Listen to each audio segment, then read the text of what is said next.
بل کتونکو ناظرینو موږ نه یو سوال بل شوی دی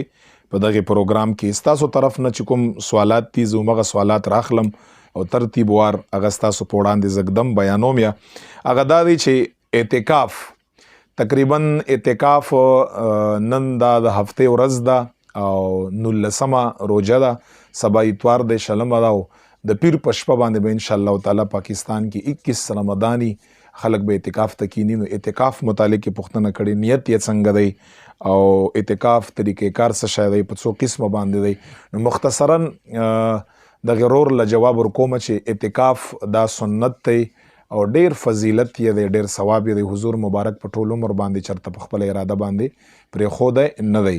بهتر عمل دی په رمضان کریم کې په اخرنۍ عشره کې چې کله د شلمه روزه شي اتوار په ورځ باندې د نور د ډوبېدو نه مخکې چې سړی دی هغه په جماعت کې کینی مسجد کې او چې زنانه دی په کور کې چې په کوم ځای کې هغه مونځ کا الته کې ناستای شي الته د کینی او نیت ته داسې وکړه نیت چې نیت کړم د عبادت د رمضان کریم په اخرنۍ عشره کې د خدای پاک جل جلاله رضا لپاره بس دا د اعتکاف نیت ته مسجد کې چې کله کینی و د چې ز په نیت د عبادت باندې په رمضان کریم د اخرنۍ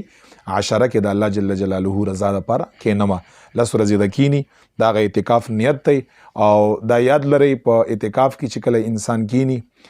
زنانه په کور کې کینی او سړی د چې دی هغه په جمعتونو کې کینی بیا په جمعات کې دی خبرې څاغه نشته دی که هغه جامع مسجدي یعنی داسې جمعاتي چې په هغه کې جمعې مونځ شي او کنه شي بهتره خدا دا چې په داسې جمعات کې سړی کینی چې الته جمعې مونځ کیږي چې بهر وته ته ضرورت او حاجت نه او که یو سړی داسې چې هغه داسې مثال بعضی وخت کې یو جمعات د سره نږدې او په هغه جمعات کې جمعې مونځ نه کیږي نو هیڅ خبره نه ده چې یو جمعات کې صرف اذان کیږي او یا پکې جمع کیږي عام جمع چې کوم 15 وخت جمع دا غینه بعضی منځونه یا ټول منځونه پکې کیږي او جمعې منځ پکې نه کیږي نو التم سړی کې ناستې شي اعتکاف ته څه خبره نشته جمعې په ورځ باندې د بیا داسې جمعات لذي چې پاغي کې د جمعې منځ کیږي غیر لپاره اعتکاف نه راوتی شي په اعتکاف باندې هیڅ اثر نه پریوزي صرف دومره خبره خیال د ساتي چې په لیاره کې دنیا خبره مکه او الته چې جمعې منځ ادا کا نو سم د سیده واپس خپل مسجد او اعتکاف ځای لراځي باقی اعتکاف نه دریو شیو لپاره انسان وتی شي چې او دست لپاره جمعات نه بهر راوتی شي دا فرض غسل په انسان باندې لازم شي غیر لپاره بهر راوتی شي او چې په کوم جمعات کې ناسته الته جمعې منځ نه کېده نو جمعې منځ د لپاره بهر د بل جمعات ته راوتی شي دین علاوه د اعتکاف کې بهر یو سیز د لپاره نشي راوتی که څوک وفات شي جنازې د لپاره نشي راوتی که څوک بیماری عیادت بیمار پرسې د لپاره نشي راوتی کروته نو اعتکاف بیا ماتيږي او اعتکاف په درې قسمه باندې د یو سنت اعتکاف دی یو واجب اعتکاف دی یو مستحب اعتکاف دی واجب اعتکاف هغه چې انسان منښت وکا چې کزما دا فلان کارو شو نو زبا الله جل جلاله رضا د پاره دومره وخت اعتکاف دومره ورځې اعتکاف با جمعات کې کینم اعتکاف بکړم که 2 ورځې که 3 ورځې که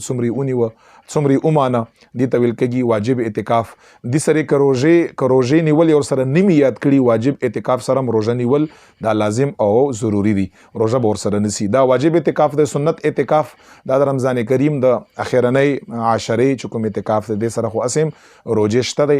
او مستحب اعتکاف دا دی چې انسان کلم جمعات ته ننوزي د منځ د پاره نو اعتکاف نیت ته چې زیاره اعتکاف نیت باندې جمعات ترانه نه وته چې څومره ټیم زدل ته ثواب ورته پاغه ناسته باندې ملاويږي دا مستحب اعتکاف دی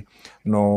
ډیر فضایل دي یو اخر کې مختصرا حدیث به یو فضیلت په تور بیان کړم چې کوم یو انسان امام حسین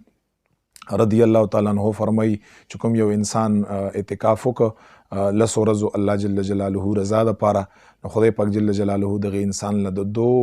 قبول شو حجون او عمرو ثواب الله جل جلاله ورکی ډیره بهتره خبره ده کوم رونه